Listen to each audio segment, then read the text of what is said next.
What's up, everybody? Welcome to the Alex Cuesta Show. How's everybody doing out there on this Wednesday, November 9th of 2022? Before we get into anything fun, I got to do my little spiel like I always do. Like, share, follow, subscribe, rate us 5 stars, spread this word of mouth, and please go find us on the socials at the Alex Cuesta Show. Just go search it, and you'll find it. It's always there. It's everywhere, and we try to be as active as possible. Dave, hi. Hello. Hi. It's been How a are you? week. It's been a week. It has been a week. It's nothing's happened, right? No, nothing big has occurred. Okay. Nothing world changing. Nothing that potentially could be dangerous for the rest of the planet. Yeah, but I figured. It's been a very boring week. Very boring. Has anything eventful happened for you in general? No, absolutely nothing. I've worked. That's about it. That sounds miserable. And you work and you play with poop all day, basically. So Yes. Yeah, so that's no fun. I had a birthday yesterday. I'm a year older. Yes, you did. About as uneventful as it gets. Once you get past you're at the age where no one cares anymore. The age of 21. Once it's like, hey, I can legally drink, and then it's just kind of like 25, my car insurance goes down. Like that's like the next milestone. After that, nothing else matters. But before we jump into this show, I want to recommend everyone please go back listen to last week's show with Liz Habib. It was a really good show. We covered a whole bunch of stuff talking about the media. Liz is awesome. I recommend everyone also go give her a follow at Liz Habib and go listen to last week's episode. But this week, we have another good episode. Once again, Dave, our mediocrity of me and you are saved by having a fantastic guest on the show. Yes. We're excited as always. Jeff Charles. He's the host of a Fresh Perspective podcast. He's a contributor for Red State and Liberty Nation, and he just started a fantastic Substack called The Smattering, mainly, I think, because Parody's back on Twitter and he's allowed to speak freely finally, and that's a fantastic thing. Jeff, what's going on, my man? Hey, good. I'm glad you're having me on. I've been looking forward to this, and happy birthday. Thank you. I'm not really big on the birthday thing. I figured I'd shout it out on my show here because why not? You have a show, you might as well do it. But normally, I'm pretty low key. Went out to dinner with the family. Didn't tell anybody at my job that it was my birthday, so I got to escape without the whole entire employees like awkwardly like, oh yeah, happy. Here's a card. We all signed it. Half of you don't know who you are, but yeah, no, I avoided that, so that was good. But Jeff, we have a good amount to talk about because today is the day after the midterm elections. Now, I guess it's technically the day after because midterm elections in some states now go into February 27th, but it's technically the day after the elections. You have a great persona on Twitter. I first want to ask you, how fun was it to get people to actually fall for your whole entire I experienced racism from MAGA crowds at the voting booth thing that you did on Twitter? Because I was crying laughing when I was reading that. You know what's funny about that? I was waiting in line to vote, and it was a long line. I had to wait for it. Probably the whole process took about an hour. Not horrible, but I was waiting, and I had my phone. I'm like, I might as well just jack around on Twitter because that's what I do anyway. I'm on Twitter all the time, and I'll post little jokes, all quite often, but I don't always expect any of them to really catch on. Just with my following, they'll laugh at it, and we'll go back and forth, and it's usually a lot of fun. So. I was thinking, with all this talk about Jim Crow 2.0 that we've been having to hear for the past year and a half, when Texas and Georgia and other southern states passed these election integrity laws. By the way, I don't even approve of everything that they passed, but as always, the left went overboard, pretending that these laws were somehow going to disenfranchise black voters. The left? And talking down about black people as if they can't do the remedial things they're asked to do, I was shocked because they never do that. No, nicest people ever. Exactly. And so as a black man, I know there's been voter suppression. Like I know stuff happened in North Carolina that was wrong. Even in Texas, there's been some questionable issues. So I'm not saying voter suppression never happens or that it's never an issue. Just like voter fraud. Voter fraud happens. It's not in every single election. It doesn't always decide elections. But when you see it, you want to do something about it. But my my problem is that the progressives use the voter suppression issue, not because they wanted to appeal to black people, because that's one of the reasons, but really whenever there's an issue, whenever they want to attack somebody that they don't like, they always bring out the blacks all the time. And that's how I'm thinking that the approach is, let's just bring out the blacks and use racism to attack this person that we don't like. Perfect example, Joe Rogan. Remember when that video, all those videos came out with him using the N-word?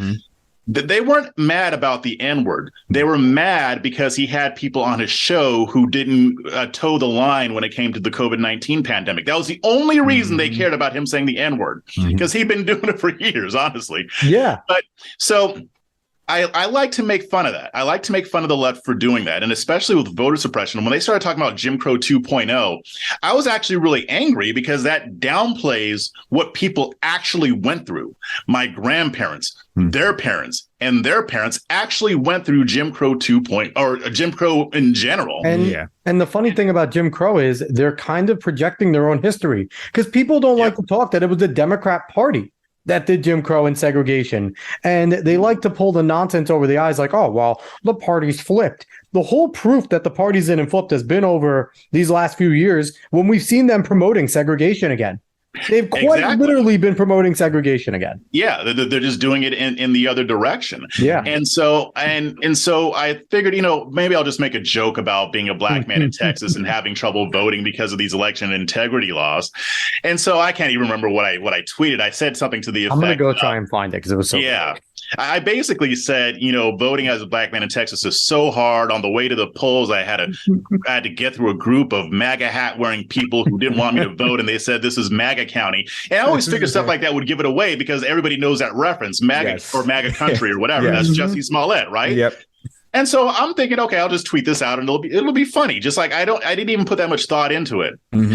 Then I check the tweet again, and it's got a bunch of retweets and a bunch of comments from people who actually thought that I was a Democrat pretending that I was experiencing voter suppression, that I was pulling off a Jussie Smollett thing. And I'm like, I made it so obvious. And I think most people got the joke. Yeah. But And a lot of them didn't get it at first, but then they ended up getting it. So I started tweeting more stuff in that vein, just kind of exaggerating more and more so that they'll get it. Hey, this is a joke. I'm making fun of the people that you don't like. I even took a picture of the people ahead of me in line and then took a picture of myself with a really sad expression, like an exaggerated sad expression on my face so that people would know, okay, this is a goof. Yeah. Didn't work. People still thought that I was trying to pull off a Jussie Smollett. I love the one person that commented that they were actually a hat. They were actually the hat on one of the people that was doing the suppression. Not that they were there, not that they were the hat of one of the people. And people took it seriously. And I think the best part about this, it's not even the liberals that responded. It was the boomer Republicans and diehards that were like, stop doing this. And you're trying to put on this fake voter suppression. And like, I'm just sitting there looking, it's like, you don't know who Jeff is. Not at all. Exactly. And you're right. A lot of it, and I hate to use that term boomer, but it is tend to be older people who don't understand how social media works. Sometimes it's appropriate. Yeah. So they think that, that this is like a real thing. And then, again, most people I think got the joke because I had a lot of people laughing. I had like over 20,000 likes, and you're not going to like something that, like a scam like that. Yeah. So I think most people understood what I was doing, but it's just amazing in 2022 how hard it is to do satire without people thinking it's real. And that's always been a thing. I mean, The Onion's been around for a long time and people have thought their articles were real even before things got crazy. Which is hilarious. Yeah, but now things are just so ridiculous that it's hard to exaggerate to the point where people will be like, okay, he's using humor to make a point. I mean, I posted other tweets about how people stole my Subway sandwich and I'm just so hungry. Not like they have to get it now. Yeah. And, the people who saw that tweet got it. But, I'm still getting responses on that tweet right now. Did Stacey Abrams reach out to you about that? Did she reach out to you about that and make sure that you got your food and water back? That those evil Stacey Abrams, those evil Republicans that were taking away your food and water in line. That's really what hurt my feelings. I didn't get so much as a DM, not even a it was awful. You would think as a fellow black woman that she would have reached out to you like, man, wow. I mean, she should have showed solidarity in the She is the struggle. And governor that's of just yet Georgia. another reason why I'm disappointed in her. But there are people on the left who thought it was real too, especially in other countries. I had one of my followers DM me saying, because I guess she's in Australia, and she's like, you know, you've got leftists in Australia retweeting this like it's actually happening. And I'm like, good God. I mean, I kind of cut them a little bit more slack because they don't know what things are like in America. So they just believe whatever they're told.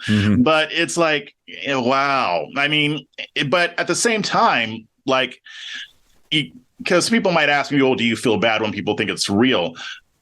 I felt bad maybe like once, because in general, people get the joke. And honestly, I mean, you can't have satire without people thinking it's real. Yeah. I mean, on social media, you can even just be sarcastic and some people will think that you're serious. That's just the nature of the game. I can't really do a whole hell of a lot about that. And especially with this tweet, like I said, I didn't expect it to blow up. I didn't expect it to go viral. And then I'm like, obvious. You made it obvious, and people just don't like to read what's there sometimes. Well, and some people are savvy enough to know that if they see a weird tweet, then you'll click on the bio to see, you know, or you'll go through their timeline just for like a couple seconds to see if they post jokes a lot. I mean, and then when I saw that it was blowing up, I was like, well, I can't stop now. So when I got back home, I cut a video. I know you did. And again, I made it so obvious that this couldn't be serious, but people still, like, I said things like, I give a shout out to Martin Luther King Jr., and I'm just glad that him and my grandparents and their parents didn't have to go through what we're going through today. I want to give a shout out to civil rights leaders like Jussie Smollett and Shaun King. And even then, some people thought that I was serious. I feel like that's the best part, though. I have you can the keep video. pushing it and make it even more ridiculous and still have people believe it. I have the video right here. Like, it starts being a little sad, then it gets funny again. Let's play a little bit of the video. Let's play about 30 seconds of this video, because I have it right here. And I listened to this and I was crying the whole time knowing what was going on. Let's listen to it real quick.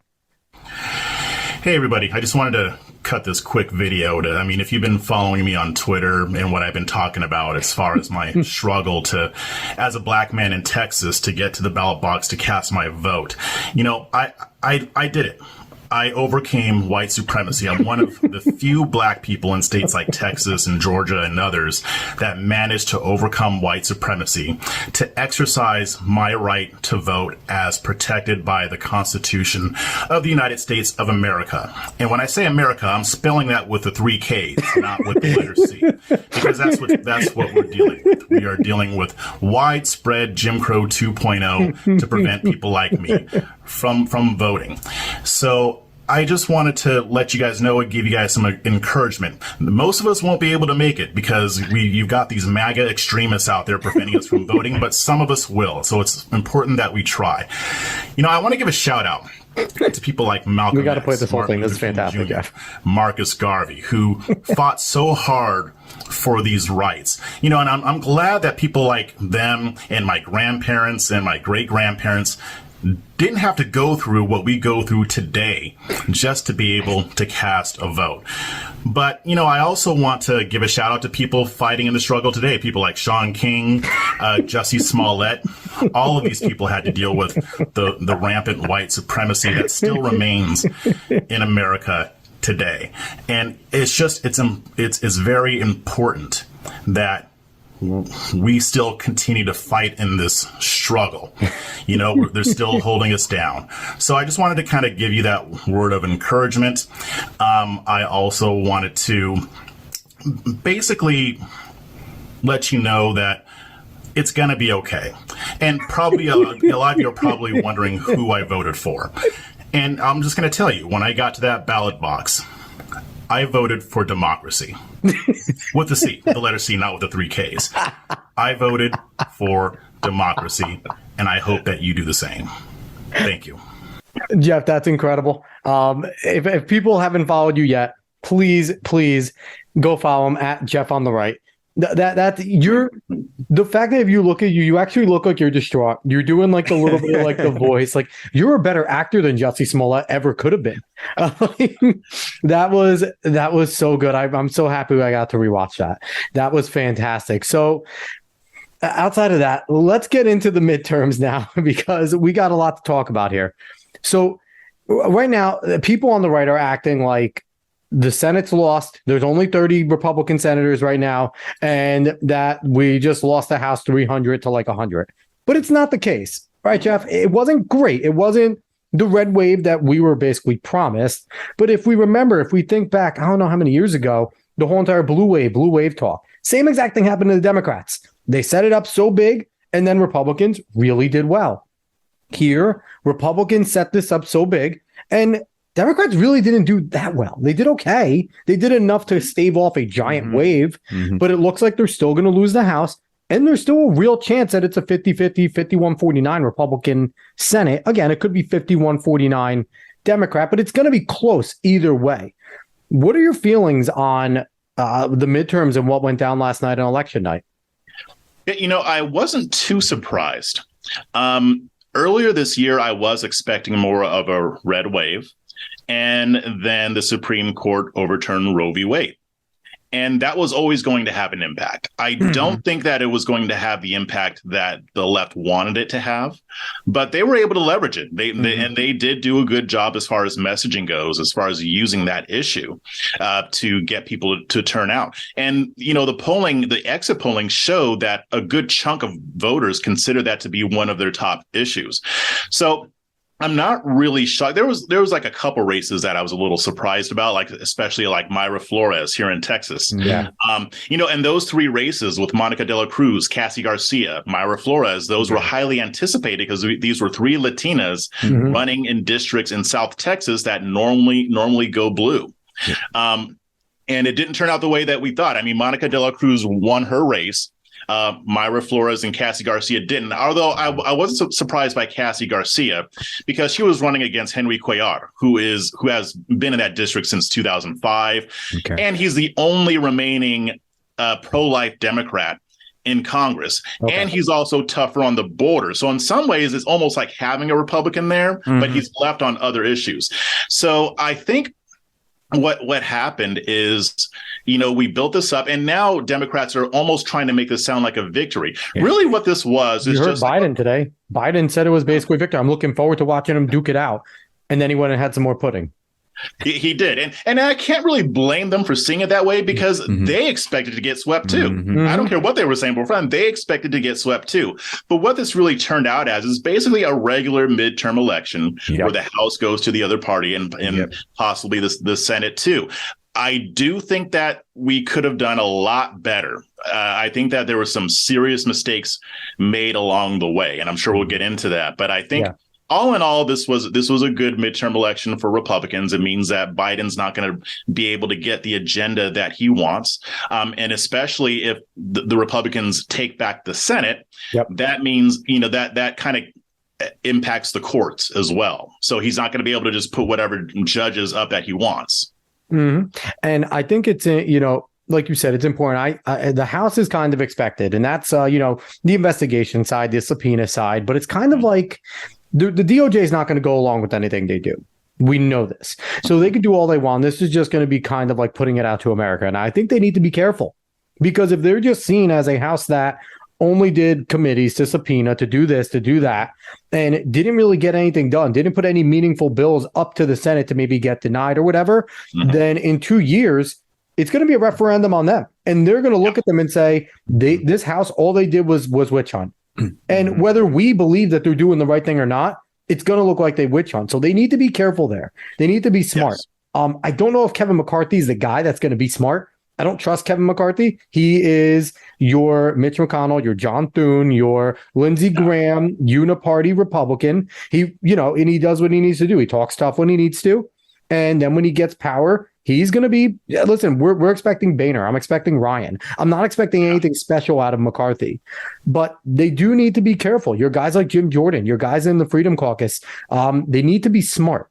They can't just go for blood. They can't just only do that. They need to put meaningful bills in front of the Senate and then have the Senate shoot it down or let it get to the president's desk and have him shoot it down because that's a campaign thing in 2 years. Yes. We put these in front, not just we only subpoenaed. So I think that's important. But I also think getting the Senate is significantly more important because there you have the power of the purse. Outside of everything else, you have the power of the purse. You could then stop funding for so much nonsense that have been pushed through, especially NPR.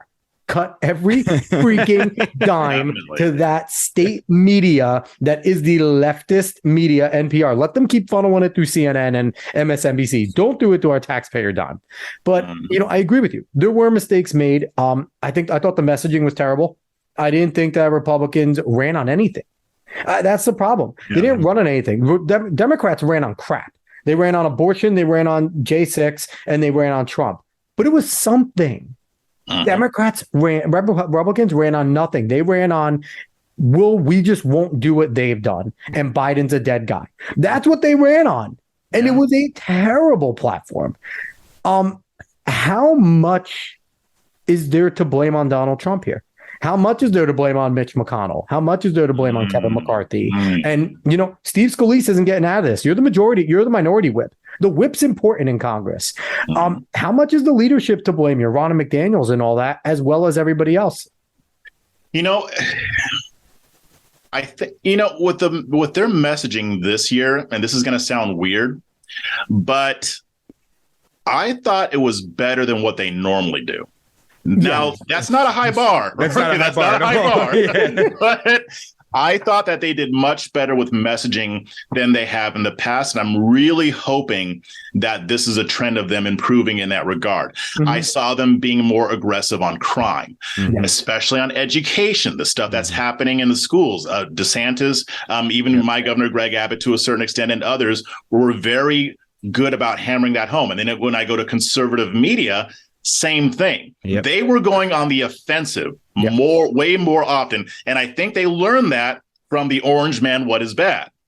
I think that he taught them that lesson. And you do have more Trumpian figures in the party right now and in the conservative media. So I think they did okay there. But what you were speaking to before, when you talk about, they can't just go in there and just do investigations. They have to put forth legislation. They have to put forth policy, let it get shot down. To do their job. Do their job. And that actually translate into this messaging issue, because while they got better at going on the offensive, they fell back into the habit that they have not broken in decades. And that habit is complaining about Democrats, and that's it. That's all. So here's what'll happen. The American people will say something like, you know what? We're dealing with this issue. Let's say it's crime, skyrocketing crime rates. It sucks. Democrats say, well, defund the police. Oh, wait, just kidding. That doesn't work politically. The Republicans said that, not us. Republicans said that, not us. And Joe Biden, Joe Biden says, I'm going to pour money into police and try to get away from that label. Other Democrats did the same. But then we've got these woke DAs. Oh, let's have criminal justice reform. Okay. There are issues with our justice system. What'll happen is that there will be a problem. The Democrats will put forth a solution. A bad solution, a silly solution, a solution that would expand the size of government. In most cases, they're not good ideas. Republicans rightly will criticize those ideas. They'll rip them apart. They'll debunk them. They'll debunk the lies. They'll do all that stuff. And that's great. And then that's it. So what happens is that the American people are still left with that problem. And if the choice is between a bad solution and nothing, eventually, even if Republicans may win for a while on that, they're going to go back to Democrats, because at least Democrats are willing to talk about the problem, are willing to try to do something about it. And whatever we believe about Democrats, I am more cynical. Yes, they're just doing it to get power, but still they're presenting something to the American people. Republicans will not come up and say, that plan sucks. Here's our plan as an alternative. Here's what's going to work. Here's what's been tried and tested. American people choose this, don't choose what they're doing. And that's where they've always gone wrong. And I can kind of see signs of them trying to do something, like Kevin McCarthy came out with that commitment for America. It was bad. But again, that was very nebulous. It was vague. And I understand why, because he had to walk that tightrope between the moderates and the American First populist crowd. But they rolled out the plan, and then we never really heard about it again. You didn't have these candidates going to their districts saying, this is what we're going to do when you elect us. You didn't have conservative media parroting that message saying, this is what Republicans are talking about. This was not the Contract for America in 94, because back then they actually did what we're talking about. There's like, they were on message, they were on points like Democrats are. And so it's almost like they just threw it out there just to say that they did something. No, that's not going to work. You might squeak by an election with that one season, but if you get into office and you do nothing but complain, you deserve to lose. So they need to get out of that habit. They need to become better salespeople. Yes, attack dogs are great, but even Trump himself, he was an attack dog. But remember when he ran in 2016, what do you remember? What was he going to do when he got elected? I'm going to build the wall. Yep. I'm going to lower some taxes. I'm going to take on immigration. We're going to deport people who are dangerous. We're going to get out of nonsense wars. We're going to get out of nonsense wars. We're going to drill for our own energy. We're going to make NATO pay their fair share. We can all say that by memory because Trump is a master persuader, and he drilled that point home ad nauseum. His people drilled that point home ad nauseum. So we knew exactly what he was going to do, and they liked it, and he got elected. Republicans haven't learned that lesson yet. So how much of this is also on, I think a lot of it is on Mitch McConnell because he controls the money during the elections that go to people running for Senate. And we saw what happened to Blake Masters. Blake Masters is a senator right now if Mitch McConnell continues to fund him. And there's no doubt in my mind that I think he's still losing currently, and I don't think they've called it quite yet. But there's no doubt in my mind that if Mitch McConnell puts money behind the man and really gets out and promotes him, because he was a guy that's doing exactly what you said. He was out there. He was on message. He was saying he was going to do. He wasn't afraid to take things on like that. And it was just, whatever reason, I don't know why McConnell, I know why McConnell didn't do it. He's a uniparty member and he doesn't want to rock the boat. But it's just discouraging to see that. And it's annoying because we have so many good people on the right where I think this is what the Democrats and the leftists, I'm not even calling Democrats anymore because they're not Democrats. Right. They're leftists. They are Marxist leftists. What the Marxists do is they use those within their group that have any sort of brain for kind of programming their people, and they bring them into the fold and ask, what's our best way to do this? Where the Republicans don't do that. You have a guy like Corey DeAngelis, which is fantastic on getting things done in terms of school reform. Now, I don't always agree with him saying always go private, because I really want them to make sure there's a lot of protections there, because private schools suck too. They create Ivy Leaguers, and Ivy Leaguers were literally the worst amongst us right now. So there's got to be a smart way, but at least Corey has a plan. Why wasn't the Republican Party tapping into an individual that is obviously on their side and saying, what should our messaging be? Yours has worked. Let's work together. Why aren't they talking to James Lindsay, who voted for Obama twice, but realizes that the left is insane right now and is willing to help and has worked to create legislation with Republicans in terms of CRT and woke agendas? Why are they not going to James? Hey, new discourses is mighty popular. What are you doing? What are the key words? How should we be explaining this to people in layman's terms? They don't do that. The left does. They tap into BLM. They tap into their leaders. They tap into their people that are getting the message across to the people. And it's just so stupid that there's so many smart people on the right, but the leadership is idiotic. It drives me nuts. They won't use them. Even people like Scott Presler. I saw him tweet out today that he's going to keep going, and if the Republicans reach out to him, great, and if not, he'll do it on his own. I'm like, Florida is all Scott Presler. That he is responsible for Florida right now. What he did. He is. He is. But the thing is, he shouldn't have to say that. He shouldn't even have to entertain the idea that maybe the Republicans won't call him. But that's what they do. You've got Where the hell is Ronna McDaniel? She talks such a good game. Where is she? Exactly. Well, I mean, the problem with the RNC is that you have a lot of gatekeeping going on. And I see this in the Black outreach space. There are people in that organization that you and I have never heard of that love to have their position. They don't want anybody else coming in to threaten that. They care more about their own power than they do about actually affecting change. So you have somebody like a Corey DeAngelis. I mean, he'll answer the call. Like if somebody calls him, he's coming. He came here to Texas. I mean, earlier this year, he was instrumental in Arizona passing their school choice, and I believe he's going to be instrumental in Texas passing their school choice measures as well. Yeah. But the RNC, there's still too much establishment in the RNC. There's not enough. Yeah. And I'll say this, I'm not really a MAGA person, but there's not enough of that in the RNC right now. There aren't people who want to move forward. You just have people who want to maintain the status quo because that's where they're comfortable. That's why you have the people from the Lincoln Project. That's why they're so angry because they had a cush job. The pedophile project? The pedophile project. Yes. They didn't really have to do much.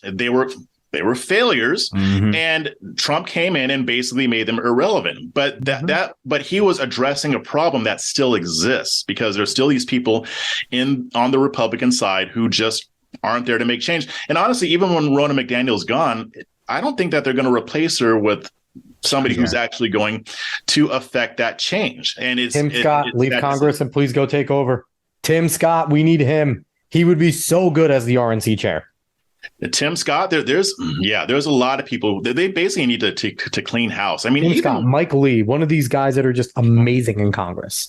Yeah, and I think, I mean, and even it's tough because, again, a lot of this stuff is entrenched, and a lot of it is that people don't even know that this is happening even within the RNC. So it's like that stuff, like you could talk about drain the swamp. That swamp needs to be drained because we can put forth all these candidates that we want, and they can be great, but that's really not going to happen. And even the few that get through, it's not going to make much of a difference if our leadership is still lacking a vision or lacking a sense of, we need to move forward and evolve as a party. You're right. Ronna McDaniel talked a big game about that, about building a bigger tent. And what they do is they'll make some overtures in that direction. And then once election season is gone, that's it. Like they have centers in Black communities right now, and I fully expect those to be closed after the midterms. Ridiculous. So I want to talk about a quote that you tweet that you interacted with from Robbie Starbuck, who was a rising star on the right, and I still think can be. Robbie's he ran in a primary, lost his primary, but I don't think Robbie should give up. I think Robbie's good, but I don't like what Robbie said here. He's talking about what occurred during the midterms in terms of the blue and red districts, and mentioned something about the red, but you quote tweeted one of them, and what you quote tweeted was Robbie Starbuck saying, "I'm not joking when I say we should 100% abandon hard blue congressional districts inside of hard blue states like New York and California. These districts are never going to flip. Don't fool yourself. Move, have a better life, and make your vote. Plus activism count in a swing district or state." And you responded to that. What happens when Democrats, after having solidified their control over blue districts with no competition, start making inroads in red areas? It's already happening. Where do we run after the takeover? And you happen to know about this living in Texas. Look at Texas. They are trying to turn it purple. Now, thank God Greg Abbott destroyed Beto, but man, those Southern victories by Democrats, yes, one of them is a traditional Democrat that has some right leanings, but still, it is concerning that Texas is turning more and more purple every single election. And, before I let you jump in, I just kind of want to say to Robbie, that's 100% wrong. That's the worst strategy I've ever heard. What we should be doing is we should be telling Republicans on the ground, and David and I should get involved more as well, do what Scott Preslow does, but have some balls when it comes to being in these states. Walk into New York City, walk into a project system, be at the risk of getting your ass beat, and knock on doors and start talking to these individuals about how much better their life can be if they voted Republican. Because you know what? Democrats know all they have to do half the walking in the cities. They can hit thousands of people in one day, where Republicans in their, really spread out districts maybe get to a few hundred people in one day because they're walking through suburbia, where people in these cities pick up thousands. And you know what? The first year, you don't get many. You come back again the next year. You come back again the next election. You come back again. You come back again. It's a marathon, not a sprint. Exactly. Till enough people turn around and go, wait a minute. We've been voting for these people this whole time, and now we're looking around and we're seeing, the whole thing is we see people like us, right? Because that's what Democrats like to say. You need to see people like you because all black people look the same, right? Yeah. But representation. We all look the same. You all look the same. You all look like freaking gingerbread cutouts, I guess. Like, it's all stupid. I hate that. But it's like, they see people like us. They'll see, people like yourself. We had on Adam Coleman not too long ago. They'll see, representatives in Congress and congressmen, black people in there, and so many more black people running for Republican. And if you keep on going and knocking on their doors and being brave and risking your life, quite literally risking your life for what you believe, things are going to get better. That's the only way to chip away. And I live in New York, so I know that's how it has to get done. It's the only way for me. Exactly. And I'm originally from Southern California. I mean, I'm born and raised, so I know what it's like to be in a blue state, definitely. And when I saw that tweet, I mean, he's not the only one who has expressed that sentiment. I mean, I see that coming from people like Ben Shapiro and others, and I just don't agree. Now, to me, it's like, if you're a conservative and you live in Southern California, and you just can't take it anymore, you want something better for your kids. I'm not going to tell those people, oh, well, stay there and just fight. You know what? If it's your kids and stuff like that, I get it. I mean, I moved out of California before it became cool. So, I mean, I get it. I mean, I wanted more opportunity here in Texas. But for the ones who can stay and might be willing, and I know people who are still in California and fighting, and I'm really also speaking to the GOP itself. You don't win a war by remaining in constant retreat. And, I retweeted Robbie Starbuck, and he responded back, and I got what he was saying. He was saying, I'm talking more about going to places where we can fortify and to fortify our position to make sure that the left isn't spreading, because he was answering my question. What happens when they start following us, basically? But to me, and I responded back, and I haven't checked yet to see if he hit me back. But I'm like, that the thing is that what you're suggesting is that we need to stay on defense and just remain in perpetual defensive mode. That's not how we win. You have to think offensively. Like, if you're in a boxing match and all you're doing is defending, but you're not punching, eventually you're still going to get knocked out. It may take a little bit longer, but you're going to hit that canvas eventually. So Democrats don't think this way. Nope. Democrats are like, we need to go into places even that are red, and they're having some success. When you hear about drag queen story hour or drag queen shows for kids, what is the number one state where these news reports are coming from? Tejas. It ain't New York. It ain't California. David, you like it that. Ain't Oregon. It ain't Washington. It is the Lone Star State, the state that has provisions to secede from the Union. It's happening here. So, because they've already got the schools in California locked down. Same thing with New York. So they have to spread. There was a reason why I almost had to call Beto O'Rourke my senator. And I get that most of his support, his funding came from outside of Texas. Okay, I get that. But it should not have been that close. It should not have been that close. I mean, Ted Cruz beat him, by a few points, but it should not have been that close. Democrats don't have this defeatist mindset. Oh, we'll never make inroads in Alabama or Kansas. They've got this woke stuff going on in Idaho. So we need to stop fooling ourselves into thinking, well, if we just get more red people to red states, everything will be okay. Oh, we'll have this national divorce. Come on now. This is a fantasy. Let's get into reality. This is a war. You don't win by constantly retreating and retreating and retreating and retreating. Where else are we going to go when they keep taking ground? Because every time you retreat, you're ceding that ground. You're giving them that territory. Yep. So then you go to the new place and they come, oh, well, let's give them this and they'll be okay. Appeasement doesn't work. Appeasement doesn't work. I mean, it's like I probably shouldn't say this, but I'm going to, and I'm probably going to tell you. These people are like Neville Chamberlain. This is the Neville Chamberlain approach to U.S. politics today. So, no, we don't need to retreat. As a matter of fact, if people want to move, fine, but we still need to be making inroads in these communities, blue areas. I mean, I'm talking about a bigger tent. They'll talk on one hand about how we're making inroads with Latinos. Well, do you think they did that by running away? No. The Republican Party was pouring money, and they've been pouring money into that for years. This isn't just all of a sudden.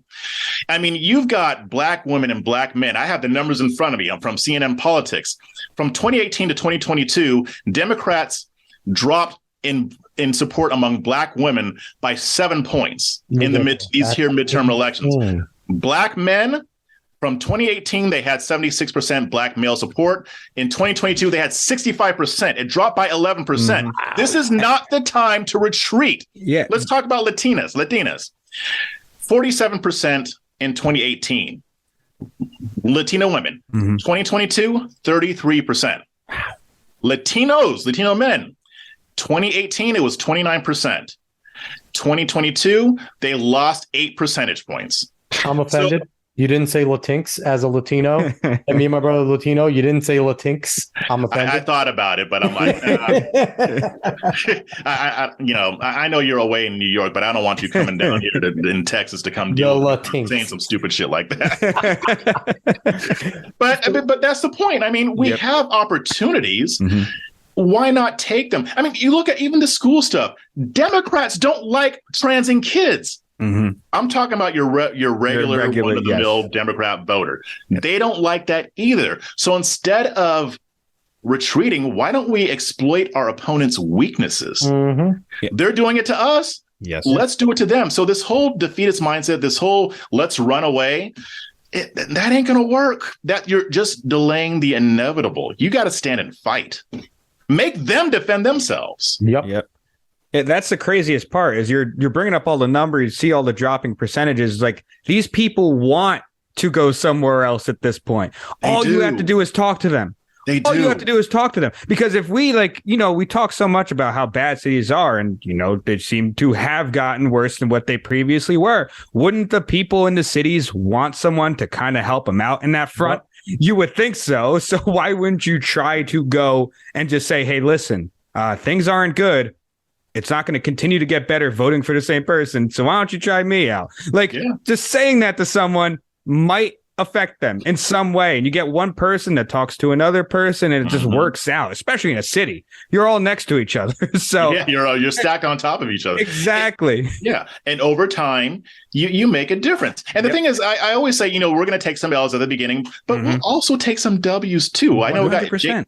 Jalen Johnson ran for a local office in Albany, Georgia, and 70% Black district. And he's a Black guy, but he's a conservative. He won. He won the Black vote. And, it can happen. But what he did is he knocked on doors. He focused on younger Black men. He talked to them face to face instead of from on TV. It's not rocket science. It's not. Now, I'm not saying it's easy, but it's not. This isn't rocket science. This isn't. You don't need a genius level IQ to figure this stuff out. You just have to have the balls and the motivation to put in the effort. Yeah, and that's also what we do need. And I'm not saying that I want a bunch of pasty white Christians in polos walking into the New York City, ghettos, and things like that in the projects. That would be stupid. We would need support from a lot of our Spanish and Black conservatives that are willing to go in there and put themselves out there and get the ridicule. Now, I want to say something. But here's the thing, just real quick. Yeah, they don't get ridiculed. That's the thing. No, they talk to each other on a real level. Yeah. I mean, you'll get some pushback, maybe, but I've talked to Black candidates who have ran as conservatives in Chicago, Baltimore, and elsewhere. And they say, they'll tell me that they've never seen a Republican there before, but they're willing to hear me out. They're not getting doors slammed in their faces. They're not getting beaten up. That's not happening. I mean, even back in 94, I always bring this up and I always will. I mean, they don't always have to even be Black or Hispanic. Governor Mike Huckabee won 50% of the Black vote in Arkansas as a pasty white Republican. Yeah. I mean, there's no excuse. Who would have known that actually talking to people would get them to like you in some way. That's insanity. It's not something that out of left field. It's just effort and motivation to get it done. And you know what? You lose, but you got some people to think about long term as well. Yep.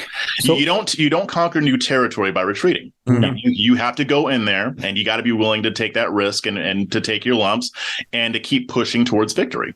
Speaking of territory and the national divorce crowd on the right, and it grows more and more all the time. And it's become the dumbest populist movement that there is on the right now, because there's a few reasons why it's stupid. David, we've talked about this. One, the Republicans didn't really think that at the beginning of a war, if there was ever a real war, that we like guns, we'd win really easily, right? That's really the thing.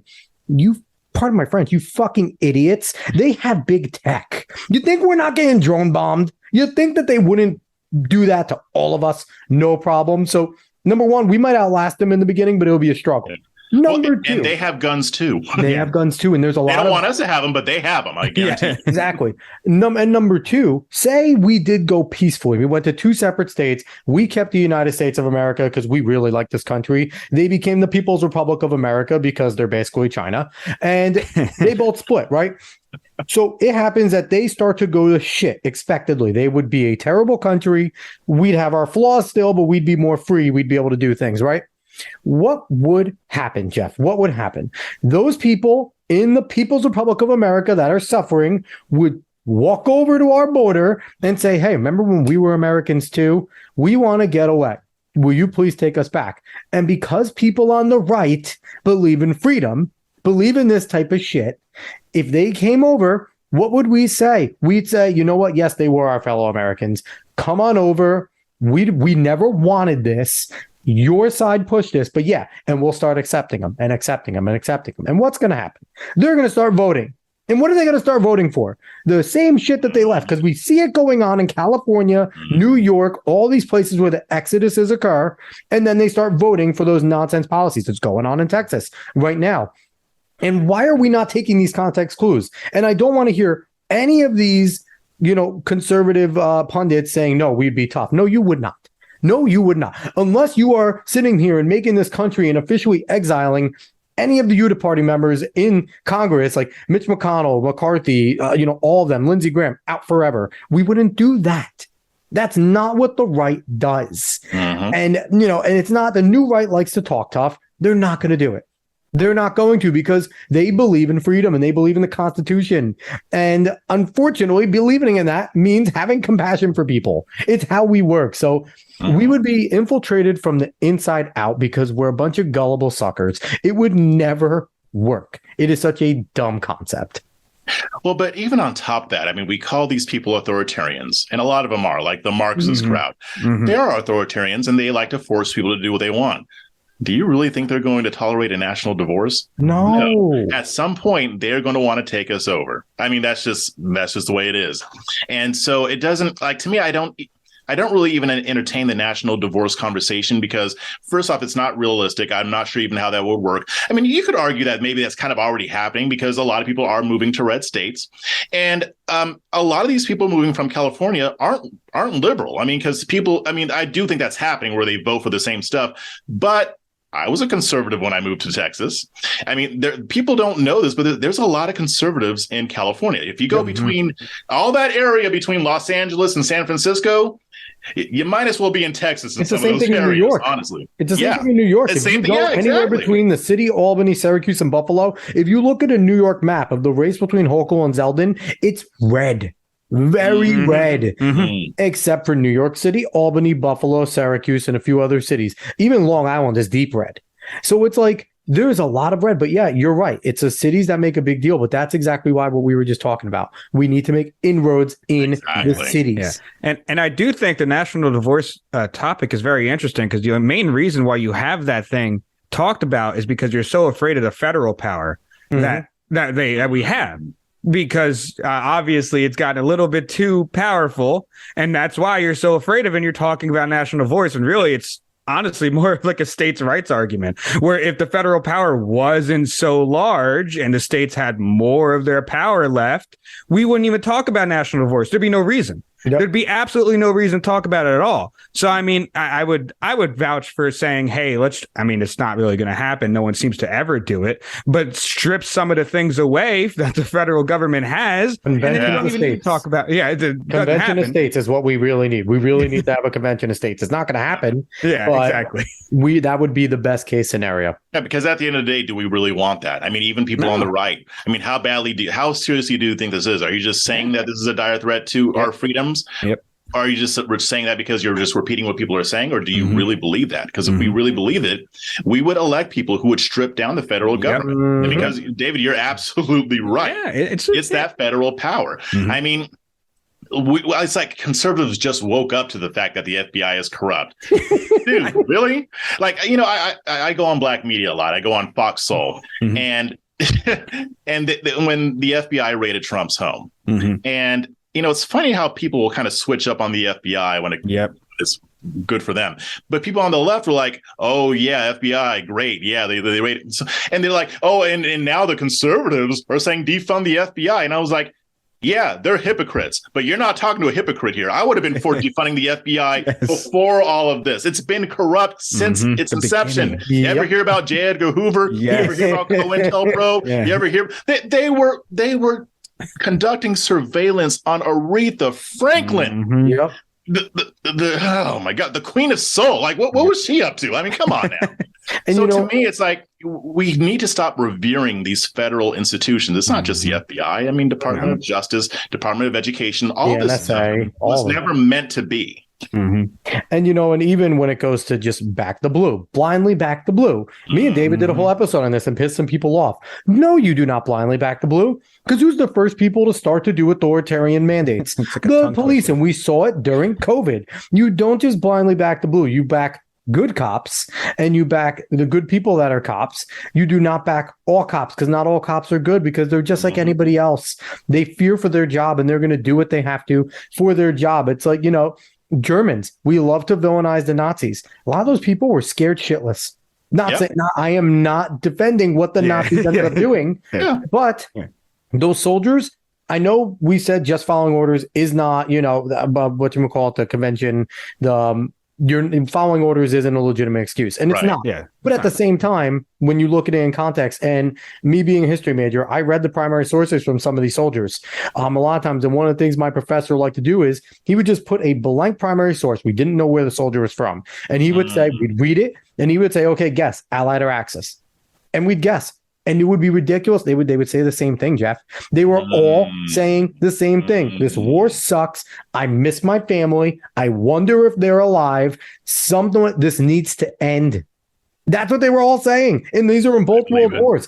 The foot soldiers are the ones that got screwed. And I'm not defending anything, but it's just, it's all ridiculous. I mean, we shouldn't back the blue. I mean, we had this defund the police movement, and I'm like, do you really think that the left doesn't want police? Do you really think that these people who you call Marxist authoritarians who want a revolution don't want police to be a thing? They want their police. No, they don't want local police to be a thing. They want to federalize the whole thing. That's the end goal. Because you have to have police if they're going to enforce their will on us. Oh, you mean like when Obama wanted to make the SEIU a police force within like his first 3 months of being a president, and people actually shot that down? People forget that Obama flat out tried to give the SEIU, the biggest union in the country, and make them a military force basically for his use.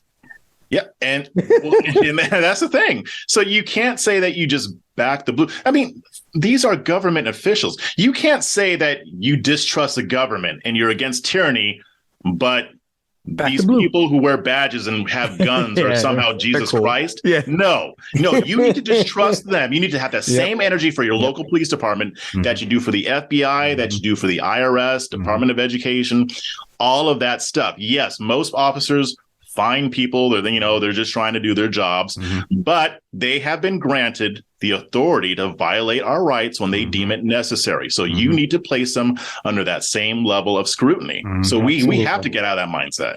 Absolutely. So before we've had a great conversation so far, Jeff. I've loved having you on. I feel like we could talk. I know, right? I feel like we could talk for hours on end. Before we go, though, I do want to get your opinion on what went on with Kyrie Irving of the Brooklyn Nets.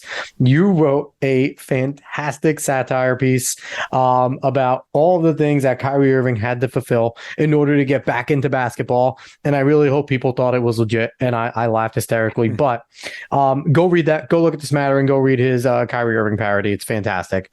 But overall, I want to get your real opinion on not only, less of what Kyrie Irving did, because, again, I don't know. I want to get your opinion on what he did and then what the league is doing to him currently.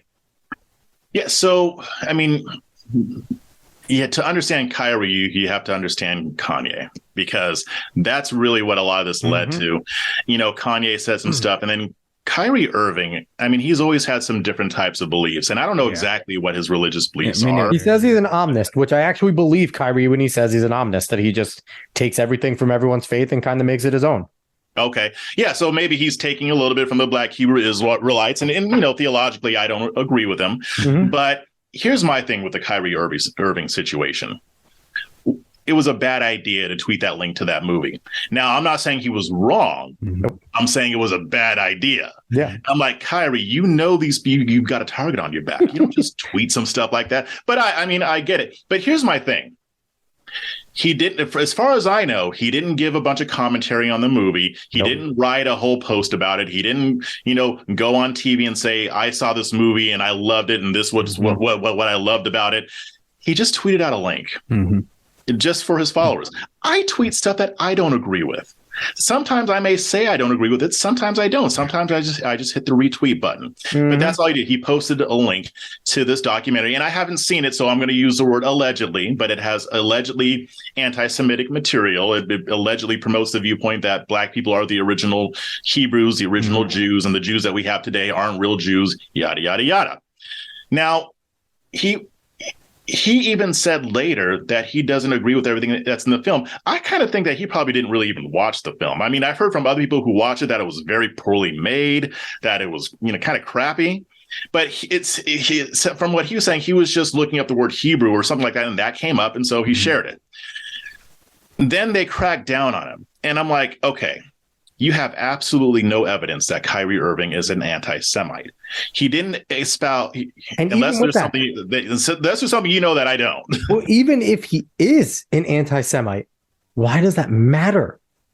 If he's not acting on it, it's wrong to be an anti-Semite, but you're not going around killing Jews if you just don't like them.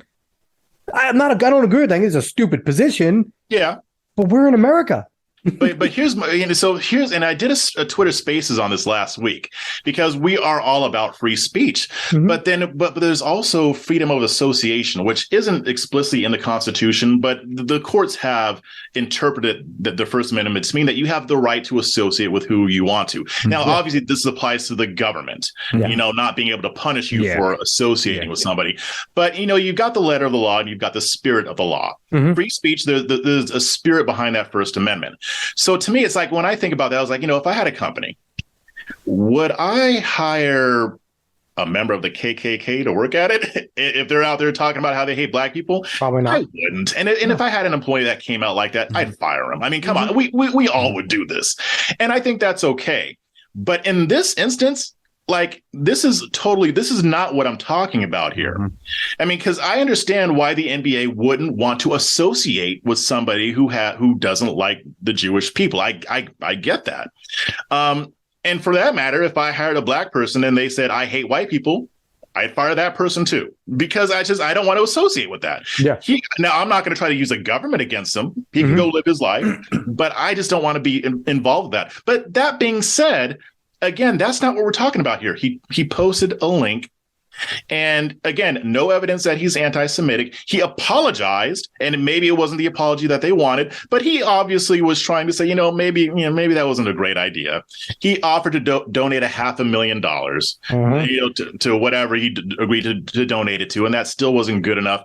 And to me, it was absolutely absurd. It was ridiculous. I don't know what his beliefs are, but that was wrong. The way they're treating him is wrong. So I did write that satire piece that basically he had to convert to Orthodox Judaism in order to be able to play in the NBA, because that's how absurd this whole thing is. But I have a little tinfoil hat theory about this.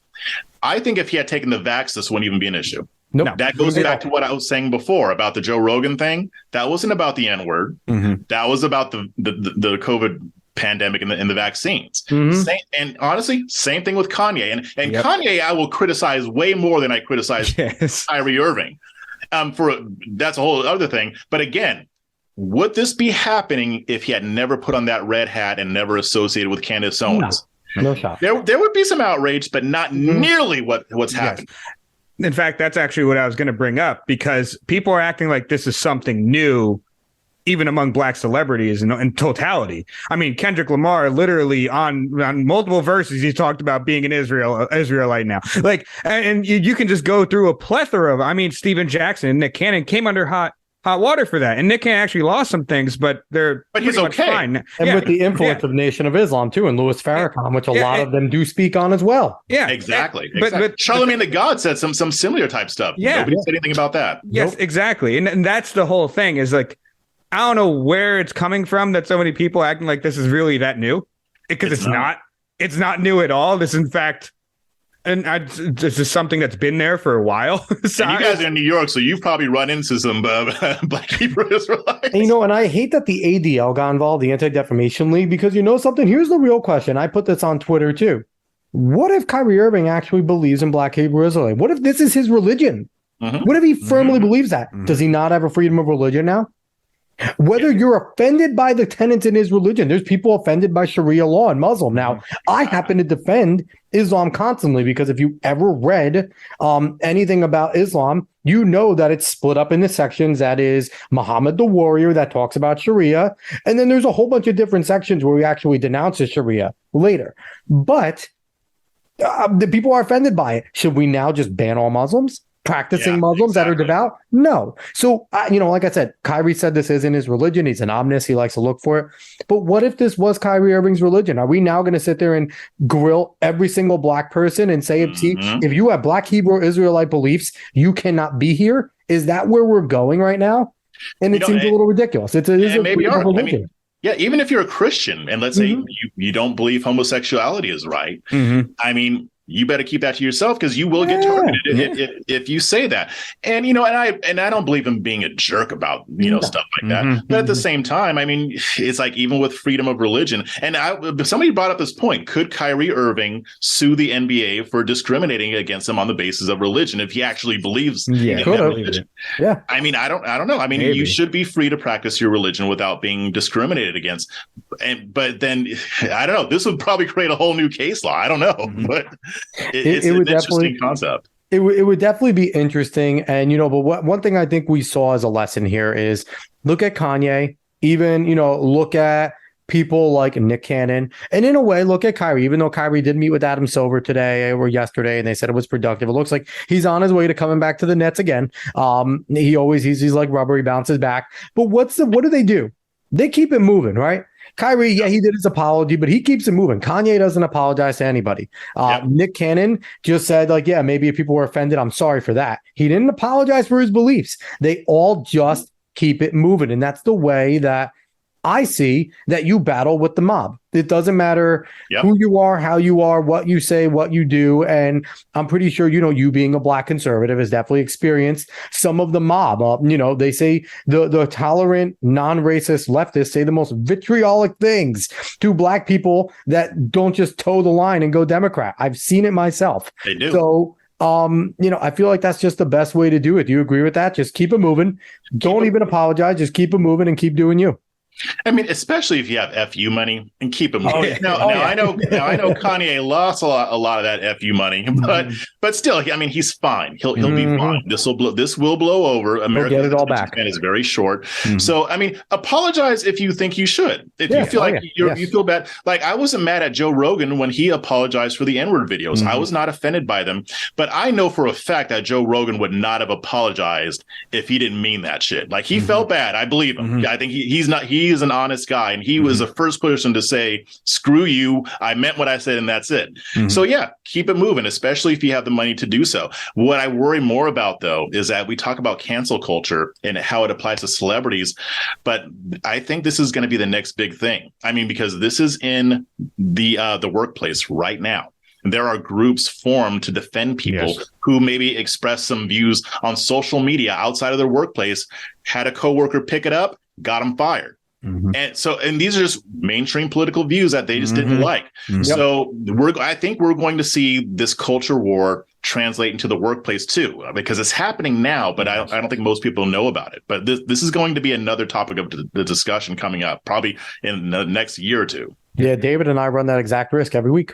This isn't our 9 to 5, but we feel strongly about, coming out there, talking to people like yourself and, really trying to continue to fight for our beliefs because we have the ability to. This is the time to do it. So yeah, we're out here trying. Eventually, we'd love to make it our 9 to 5, but it's not for now. So yeah, it is what it is. But yeah, Jeff, really enjoyed the conversation, man. Like I said, I think we can go for like 9 hours here. I had lots of fun. Yeah, me too. This was great.